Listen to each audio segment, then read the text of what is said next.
Livro O Céu e o Inferno, primeira parte, capítulo 6, Doutrina das Penas Eternas. Origem da doutrina das penas eternas. 1. A crença na eternidade das penas perde terreno a cada dia, de tal modo que não é preciso ser profeta para prever o seu fim. Ela tem sido combatida por argumentos tão poderosos e tão categóricos que parece quase desnecessário falar sobre tal doutrina. O melhor seria deixar que ela mesma se extinguisse. Entretanto, não se pode negar que, mesmo ultrapassada, a doutrina das penas eternas ainda constitui o argumento principal utilizado pelos adversários das novas ideias, o Espiritismo, pois ela é o ponto que eles defendem com mais obstinação. Por ser essa crença muito vulnerável, os adversários preveem as consequências que podem advir do seu desaparecimento. Por isso, a questão merece um exame sério. 2. A doutrina das penas eternas, assim como a do inferno material, teve a sua razão de ser, enquanto pôde servir de freio para os homens pouco desenvolvidos moral e intelectualmente. Esses homens não estavam preparados para distinguir as sutilezas que existem entre o bem e o mal. Não compreendiam a justiça das penas de ordem moral e nem que a duração dessas penas pudesse ser aumentada ou diminuída em razão das circunstâncias. 3. Quanto mais próximo o homem está do estado primitivo, mais materialista ele é. O senso moral é o que se desenvolve mais tardiamente. Por essa razão, eles só podem fazer de Deus, dos seus atributos e da vida futura, uma ideia muito vaga e imperfeita. Para homens que se encontram nesse estado, Deus tem uma natureza semelhante a deles, e não passa de um soberano absoluto, de um rei despótico, que, fechado em seu palácio, jamais se mostra aos seus súditos. Por ser invisível, esse Deus causa temor a esses homens. Assim, por não compreenderem o seu poder moral, só o aceitam por sua força material.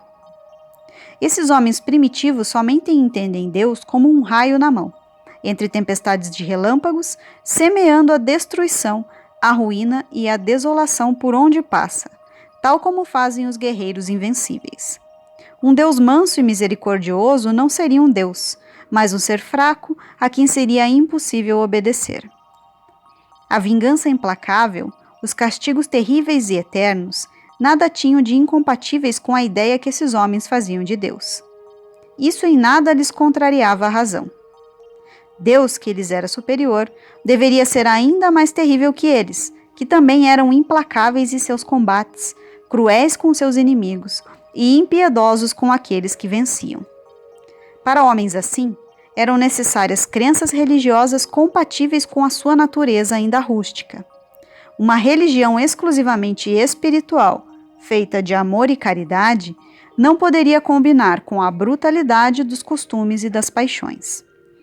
É por isso que não se deve censurar Moisés e a sua legislação draconiana, que servia apenas para conter um povo indócil e rebelde.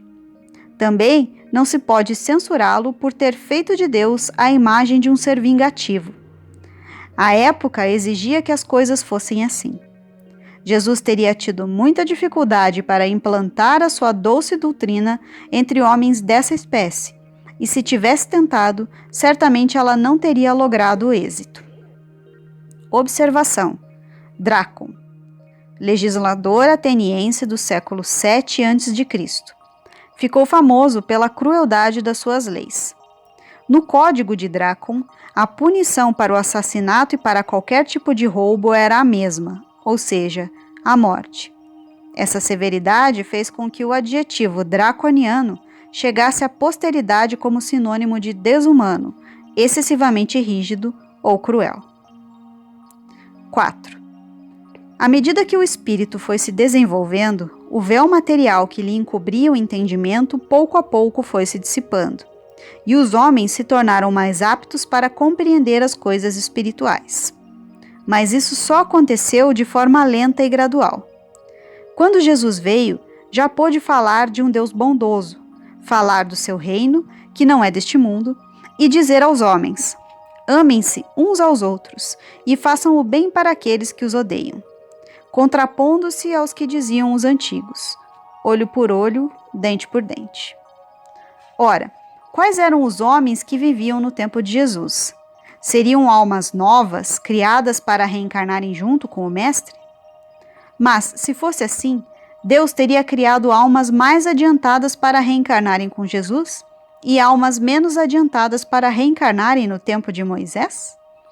Se isso tivesse acontecido, onde estariam estas almas menos adiantadas? Será que elas teriam ficado, desde aquela época, no estado de embrutecimento em que se encontravam? O simples bom senso repele tal suposição.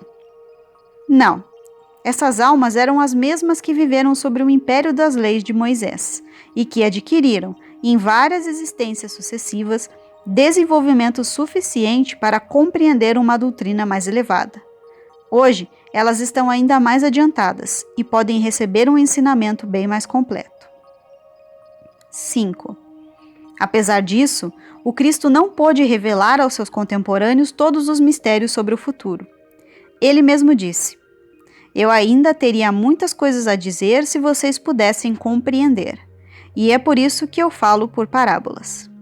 Entretanto, Jesus foi muito explícito no que diz respeito à moral, ou seja, no que diz respeito aos deveres dos homens para com o próximo.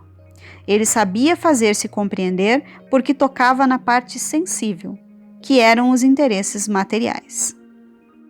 Quanto aos outros pontos, limitou-se a semear, sobre uma forma alegórica, os germes que deveriam ser desenvolvidos mais tarde.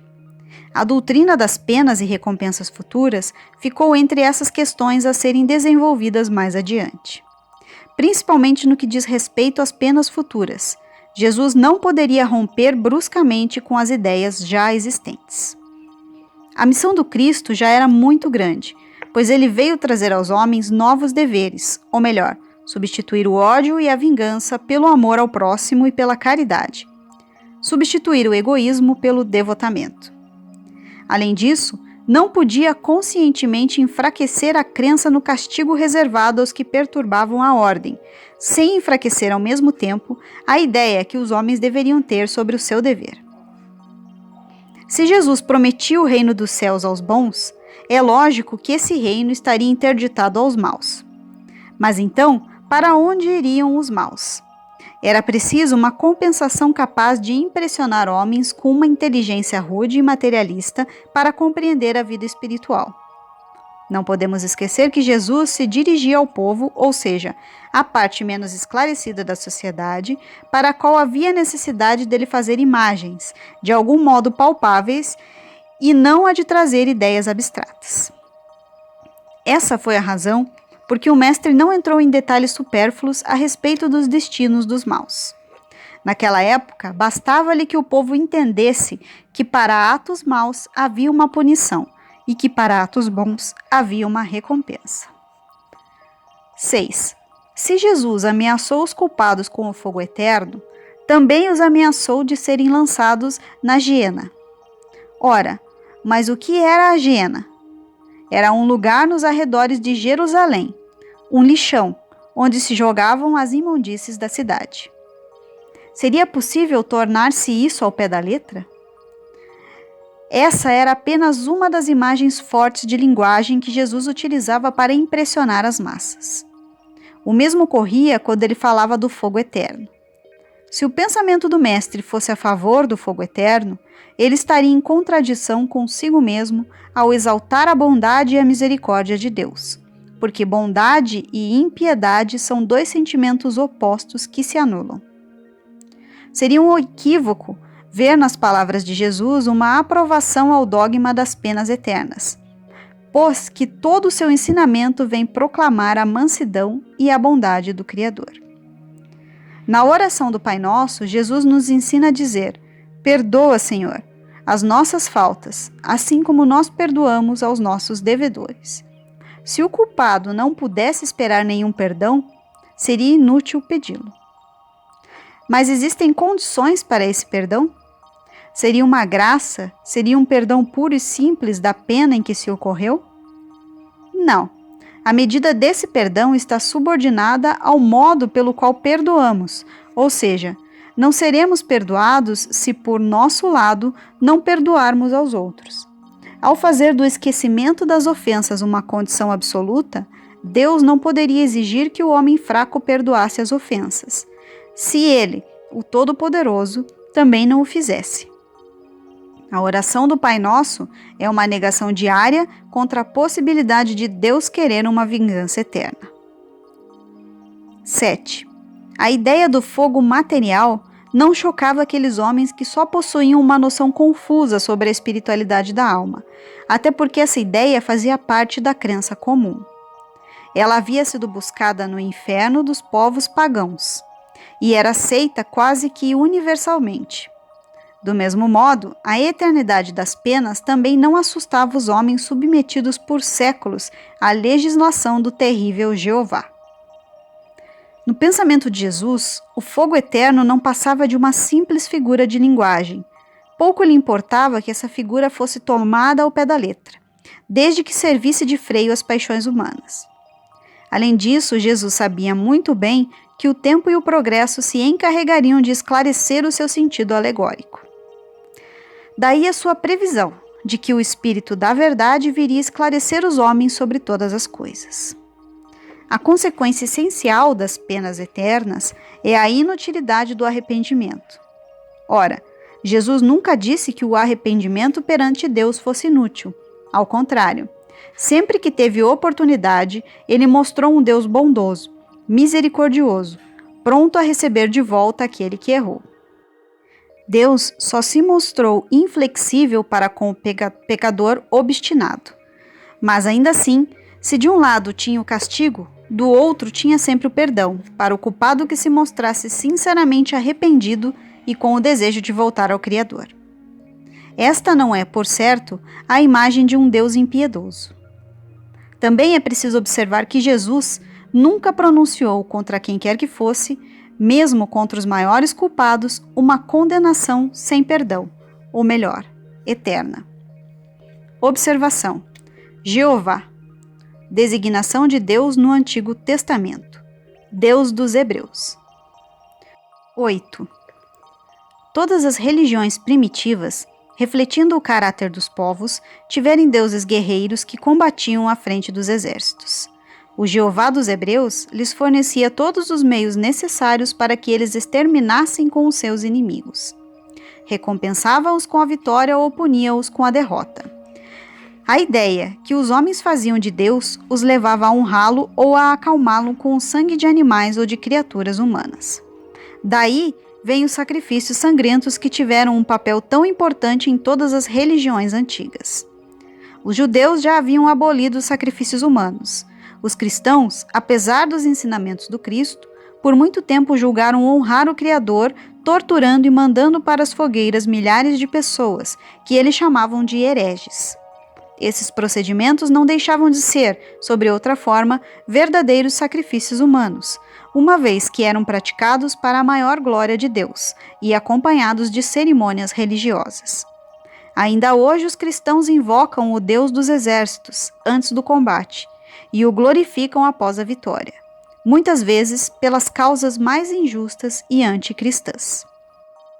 Observação: herege. Pessoa que segue ideias contrárias àquelas que são geralmente aceitas por todos. Católico que se recusa a aceitar ou questiona os dogmas da Igreja. Aquele que não tem religião, ateu. Aquele que não segue a religião católica.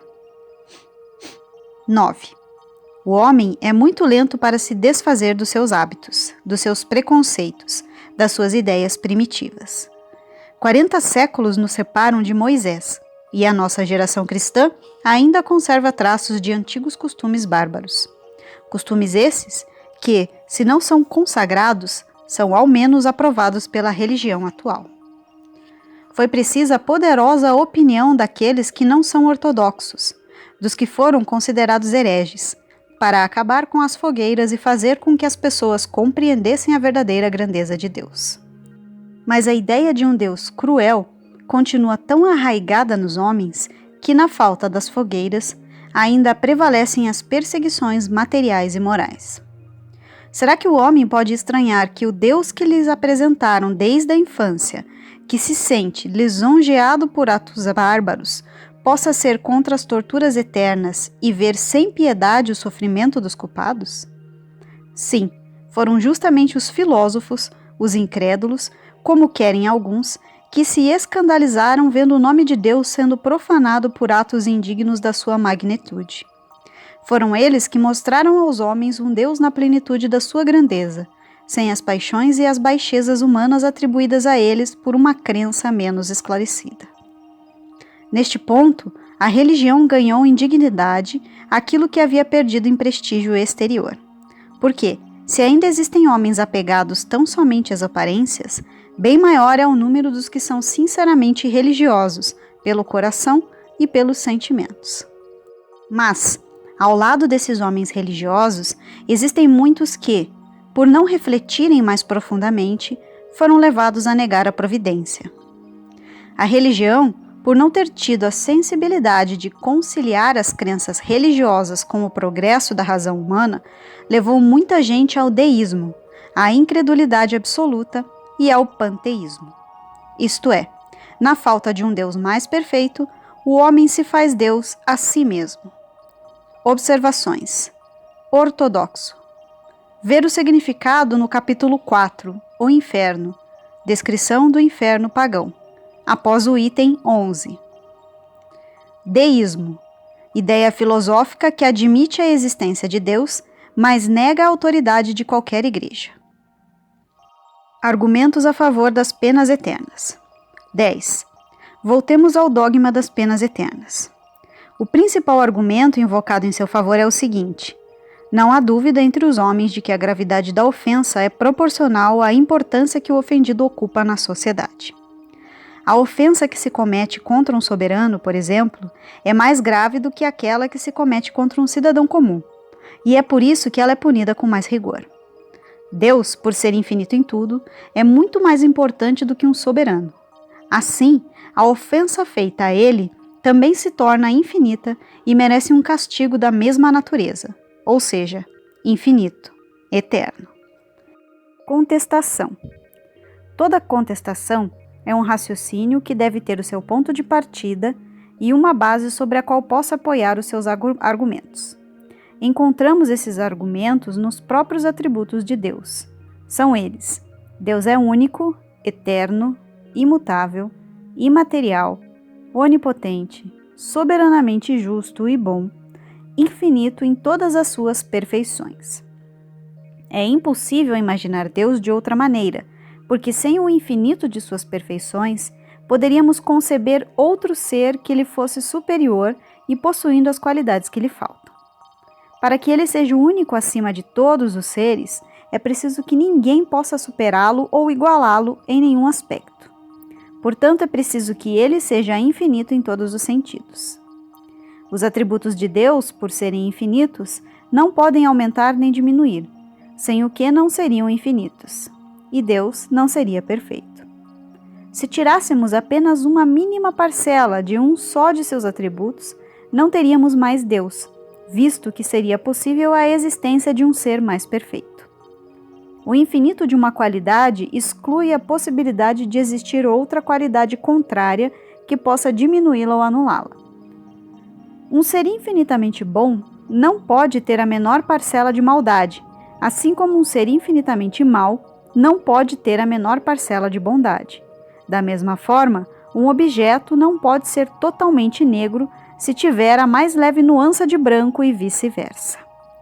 Tomando o que foi dito como ponto de partida, podemos opor ao argumento acima o seguinte raciocínio. 11. Somente um ser infinito pode criar alguma coisa que seja infinita. O homem só pode produzir coisas limitadas, porque é limitado em suas virtudes, em seus conhecimentos, em seus poderes, em suas aptidões, em sua existência terrena. Se o homem pudesse ser infinito no mal que faz, também poderia ser no bem, e nesse caso se igualaria a Deus. Mas, se o homem fosse infinito na prática do bem, não faria o mal, já que o bem absoluto é a exclusão de todo o mal. Vamos admitir que uma ofensa temporária a Deus pudesse ser infinita. Se Deus, ao vingar-se dessa ofensa, aplicasse um castigo infinito, seria infinitamente vingativo. Sendo ele infinitamente vingativo, não poderia ser infinitamente bom e misericordioso, visto que um desses atributos exclui o outro. Se não for infinitamente bom, não é perfeito, e se não for perfeito, deixa de ser Deus. Se Deus é implacável com o culpado que se arrepende, não é misericordioso, e se não é misericordioso, deixa de ser infinitamente bom. Porque Deus faria uma lei de perdão para ser aplicada pelos homens se ele mesmo não consegue aplicá-la? Disso resultaria que o homem que perdoa os seus inimigos e lhes paga o mal com o bem seria melhor que Deus, que ignora o arrependimento daquele que lhe faz a ofensa e lhe recusa, por toda a eternidade, o mais leve consolo. Deus, que está em toda parte e que tudo vê, deve ver também as torturas que sofrem os condenados. Se ele se mantém indiferente aos clamores desses condenados por toda a eternidade, será eternamente impiedoso. Assim, se ele não tem piedade, não é infinitamente bom. 12. A este argumento, responde-se que o pecador que se arrepende antes de morrer obtém a misericórdia de Deus, e que mesmo o maior culpado também pode receber esta graça. Quanto a isso, não pode haver dúvida. É compreensível que Deus só perdoe aqueles que se arrependem e seja inflexível para com os teimosos. Mas, se ele é todo misericordioso para com a alma que se arrepende antes da morte, por que não seria também com aquela que se arrepende depois da morte? Porque o arrependimento só seria eficaz durante a vida, que é passageira, e não seria na eternidade, que não tem um fim?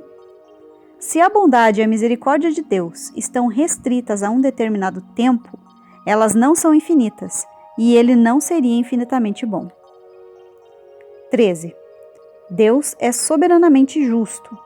A soberana justiça não é nem a justiça mais implacável, nem aquela que deixa impune todas as faltas.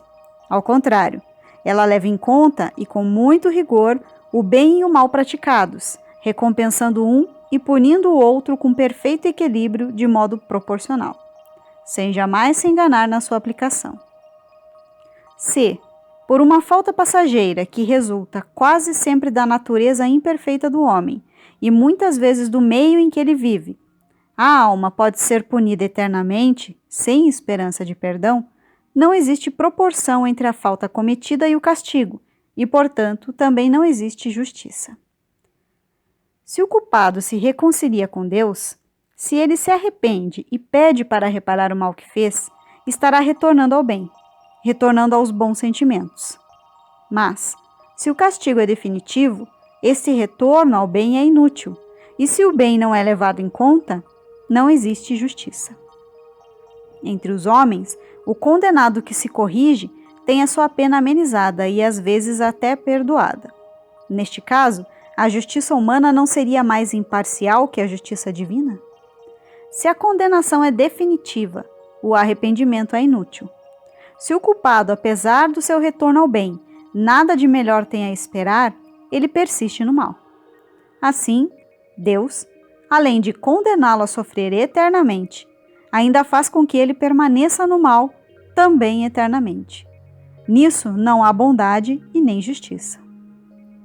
Deus é infinito em todas as coisas, logo deve conhecer tudo, tanto o passado quanto o presente.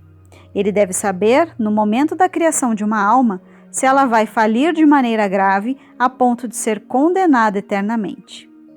Se não souber, sua sabedoria não é infinita, e neste caso, ele deixa de ser Deus. Se ele sabe e cria voluntariamente um ser condenado, desde a sua formação a sofrimento sem fim, ele deixa de ser bom. Uma vez que Deus pode conceder a sua misericórdia ao pecador arrependido e retirá-lo do inferno, deixam de existir penas eternas, e o julgamento feito pelos homens deixa de ter valor. 15. Se a doutrina das penas eternas for aceita de maneira absoluta, isso nos conduz forçosamente à negação ou à diminuição de alguns dos atributos de Deus, Sendo assim, esta doutrina é incompatível com a perfeição infinita. Portanto, estamos diante de um dilema.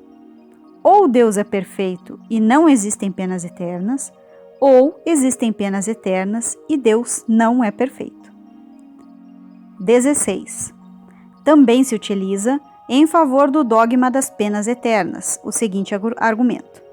Se a recompensa concedida aos bons é eterna, a punição aos maus também deve ser.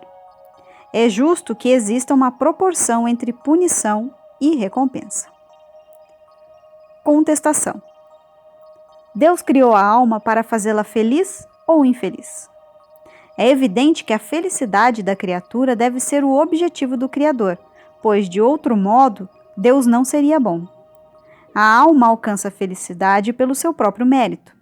Este mérito, uma vez conquistado, ela não o perde jamais. Perder o mérito conquistado seria a degeneração da alma. A felicidade eterna é, então, uma consequência da sua imortalidade.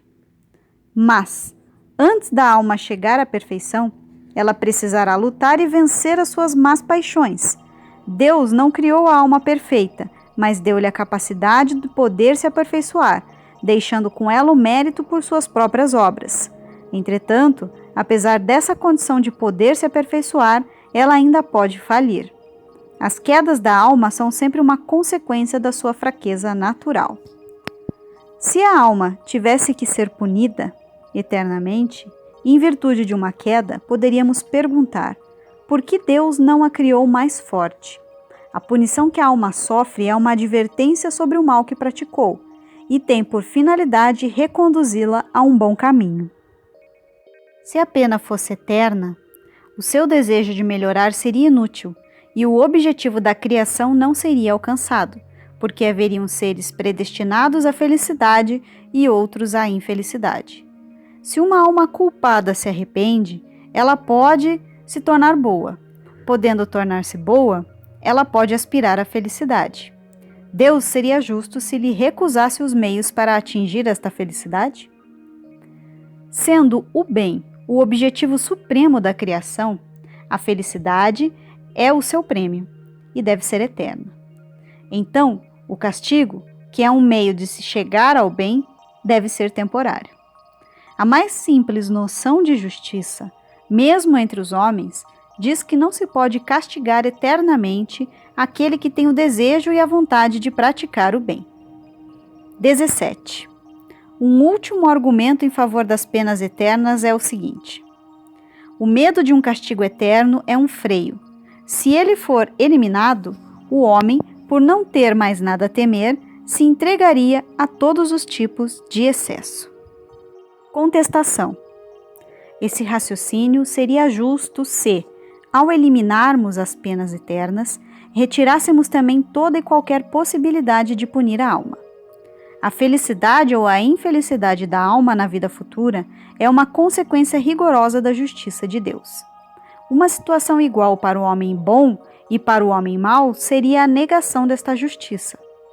Mas, pelo fato do castigo não ser eterno, não significa que ele tenha que ser menos rigoroso. Quanto mais acreditamos num castigo, mais medo ele nos causa. E quanto mais coerente for esse castigo, mais facilmente ele é aceito. Uma penalidade na qual não se acredita não pode servir de freio a ninguém, e este é o caso da eternidade das penas. Conforme já dissemos, a crença nas penas eternas teve a sua utilidade, a razão de ser, em uma determinada época. Hoje, além dela não assustar mais ninguém, ainda produz incrédulos.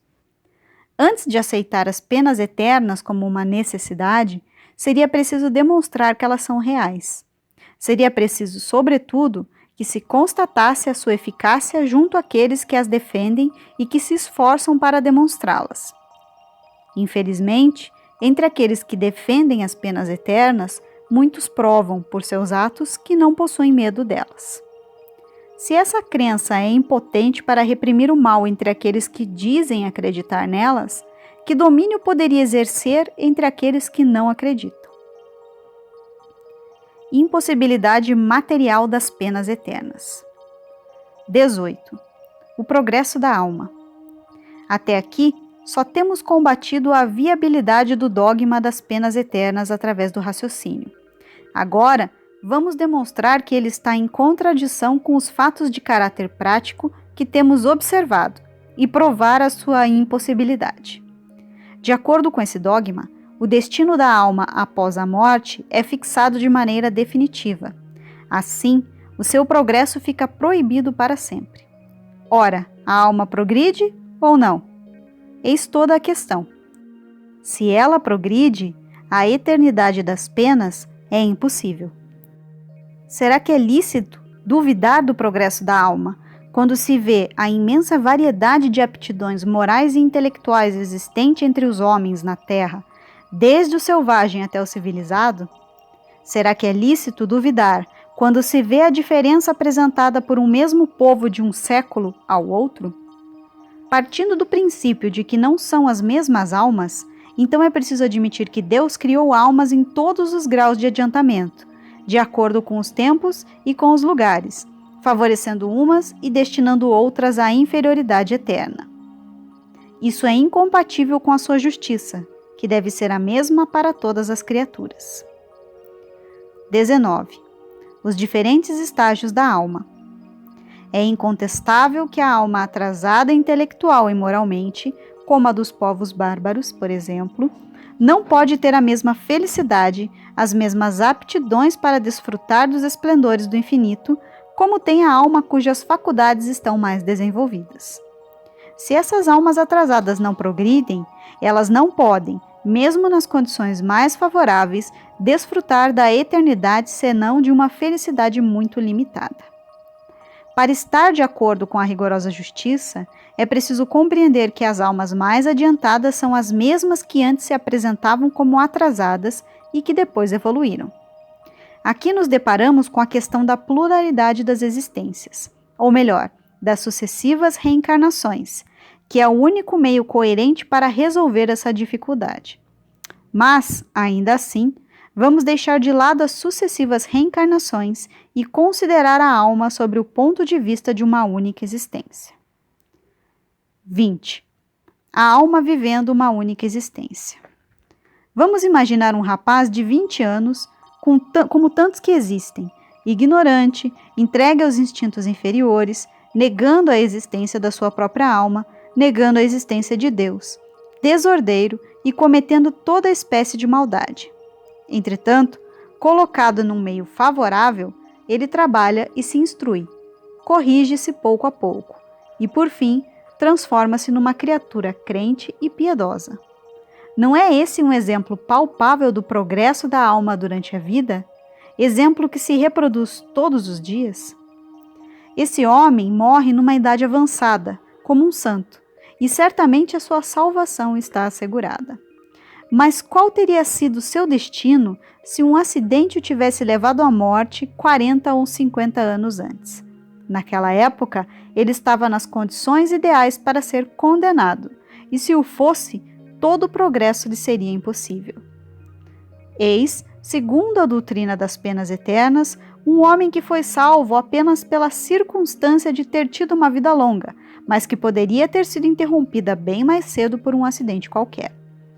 Se a sua alma pôde progredir num determinado tempo, por que razão não poderia progredir depois da morte? Principalmente se a causa dessa morte foi alheia à sua vontade. Porque Deus lhe recusaria os meios para progredir no mundo espiritual. Porque o arrependimento tardio, que é o caso desse rapaz, deve possuir menos valor do que aquele que vem na hora certa. Mas, se após a sua morte ele tivesse recebido uma condenação irrevogável, o seu arrependimento teria sido inútil por toda a eternidade, e a sua aptidão para progredir estaria anulada para sempre. 21. A eternidade das penas versus o progresso da alma. O dogma da eternidade das penas é, portanto, incompatível e mesmo um obstáculo intransponível ao progresso da alma.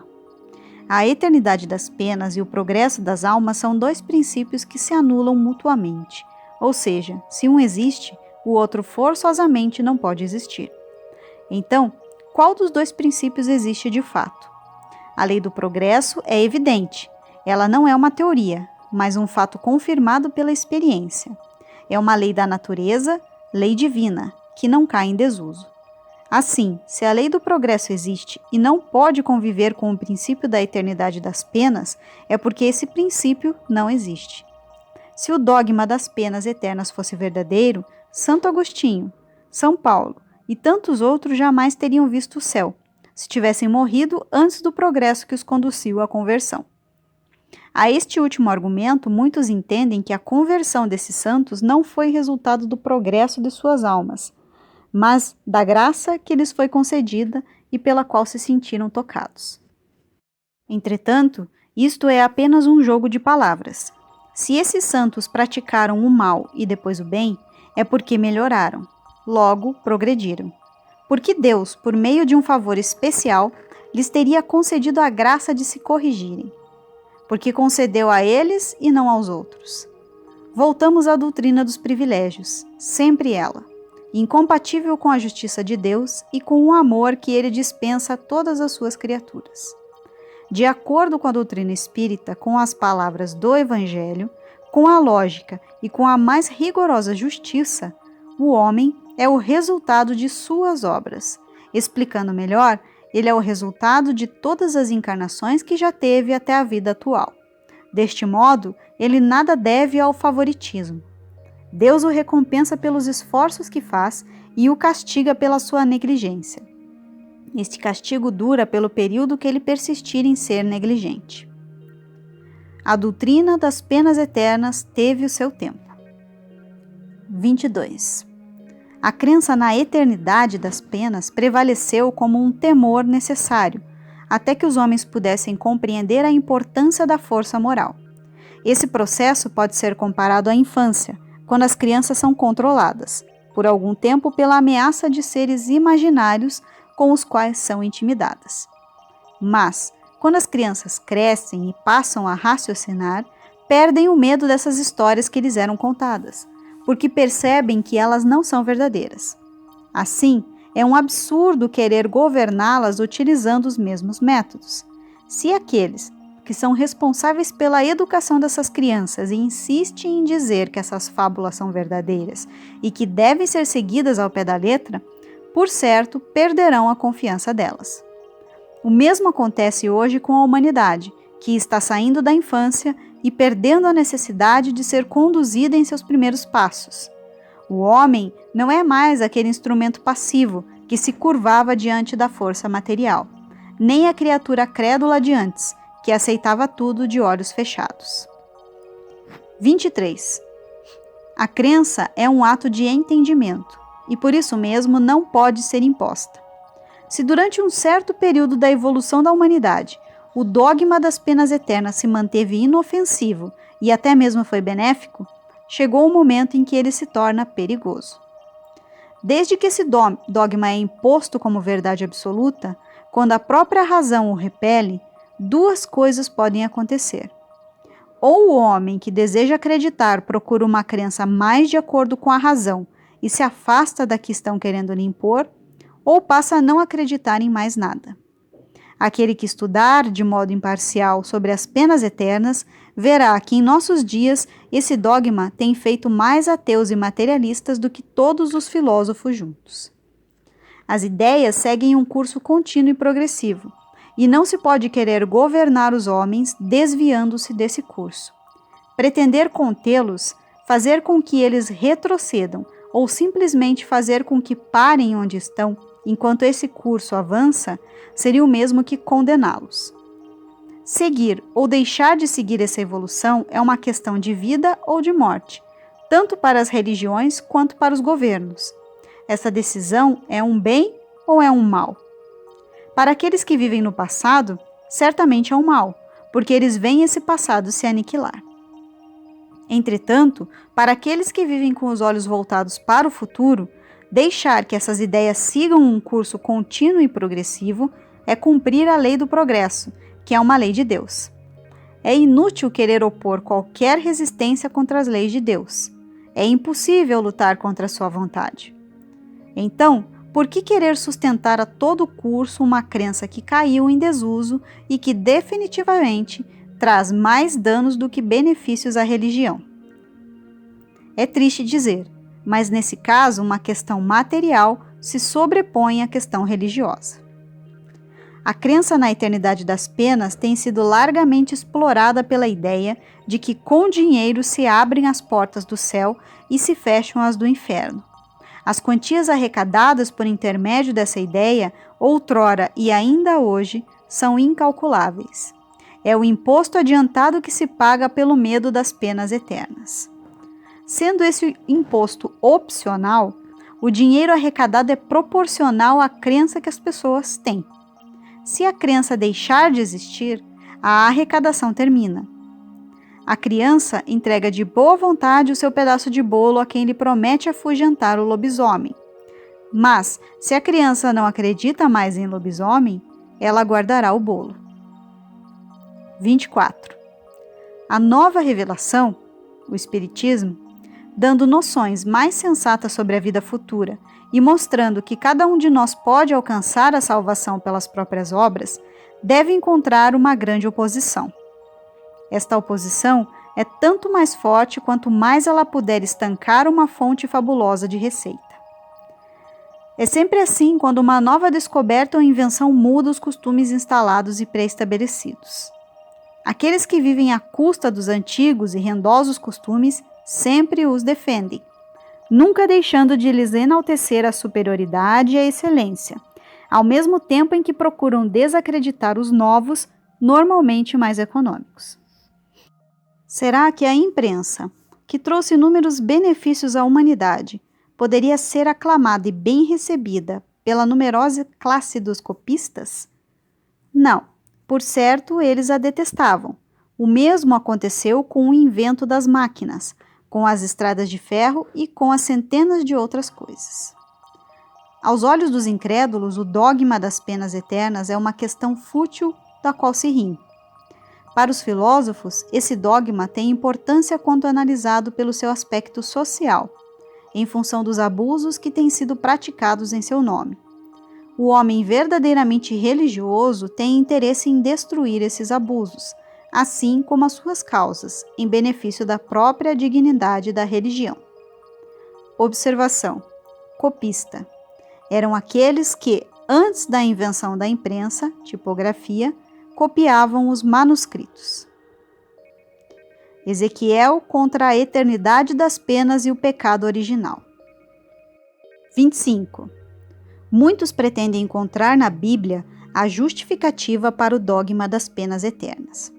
Entretanto, retiramos da própria Bíblia textos que contrariam essa justificativa e que não deixam nenhuma dúvida a respeito do assunto.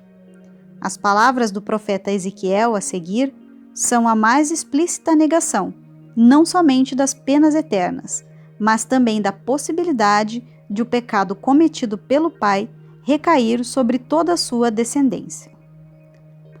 1. O Senhor novamente me chamou e disse. 2. Por que vocês utilizam esta parábola que se tornou provérbio em Israel? Os pais comeram uvas verdes e os dentes dos seus filhos ficaram estragados. 3. O Senhor Deus disse, juro por mim mesmo que esta parábola não será mais usada entre vocês como provérbio em Israel. 4. Todas as almas me pertencem, tanto a alma do filho quanto a alma do pai. A alma que pecou é a que vai morrer. 5. Se um homem for justo, se proceder com imparcialidade e justiça. 7. Se não magoar nem oprimir ninguém, se entregar ao seu devedor o penhor que este lhe confiou, se não usar a violência para tomar alguma coisa de alguém, se der o seu pão a quem tem fome, se vestir os que estão nus. 8. Se emprestar o que lhe pertence, procurando não tirar vantagem e não receber mais do que emprestou, se não fizer injustiça e promover um juízo conciliatório entre dois homens que discutem. 9. Se caminhar segundo os meus mandamentos e observar as minhas ordens para agir conforme a verdade, Esse homem é justo e muito certamente viverá, disse o Senhor Deus. 10. Se esse homem tem um filho que é ladrão e que derrama sangue, ou que comete alguma dessas faltas. 13. Esse filho morrerá muito certamente, pois tem praticado todas essas ações detestáveis, e o seu sangue permanecerá sobre a sua própria cabeça. 14. Se esse homem tem um filho que, vendo todos os crimes cometidos por seu pai, tem medo e evita imitá-lo. 17. Não morrerá por causa da perversidade do seu pai, mas viverá muito certamente. 18. Seu pai, que tinha oprimido outras pessoas por calúnias e que havia praticado atos criminosos contra o seu povo, morreu por causa da sua própria perversidade. 19. Se perguntam, por que o filho não carregou consigo a perversidade do seu pai? É porque o filho tem agido segundo a igualdade e a justiça, tem observado e praticado todos os meus mandamentos, e é por isso que ele viverá, muito certamente. 20. A alma que tem pecado morrerá por si mesma. O filho não sofrerá pela perversidade do pai, e o pai não sofrerá pela perversidade do filho. A justiça do justo cairá sobre ele mesmo, e a perversidade do perverso também cairá sobre ele mesmo. 21. Se o perverso se arrepender de todos os pecados que cometeu e observar todos os meus mandamentos, segundo a igualdade e a justiça, ele viverá certamente e não morrerá. 22. Eu não me lembrarei mais de todas as perversidades que ele cometeu. Ele viverá nas obras de justiça que praticou. 23. Disse o Senhor Deus: porventura desejam a morte do perverso? Não, prefiro que ele se converta, que deixe o mau caminho e que viva. Ezequiel, capítulo 18, versículo 1 a 23. Digam a eles essas palavras: juro por mim mesmo, disse o Senhor Deus, não quero que a morte do perverso, mas sim que ele se converta, que ele deixe o mau caminho e que viva. Ezequiel, capítulo 33, versículo 11. Observação: a emissão do versículo 6 foi proposital. Kardec deixou de lado esse versículo porque ele se refere às ordenações judaicas da lei da pureza, superadas pelo Evangelho, conforme pode ser conferido no texto bíblico. Para não alegarem que houve segunda intenção, transcrevemos aqui esse versículo: não comendo carne sacrificada nos altares, nem levantando os olhos para os ídolos da casa de Israel, nem contaminando a mulher do seu próximo, nem se chegando à mulher na sua menstruação. Como se vê, esse versículo quebra a harmonia do texto em sua aplicação atual. Os versículos 12, 15 e 16 também foram suprimidos porque referem-se àquelas ordenações. Herculano Pires.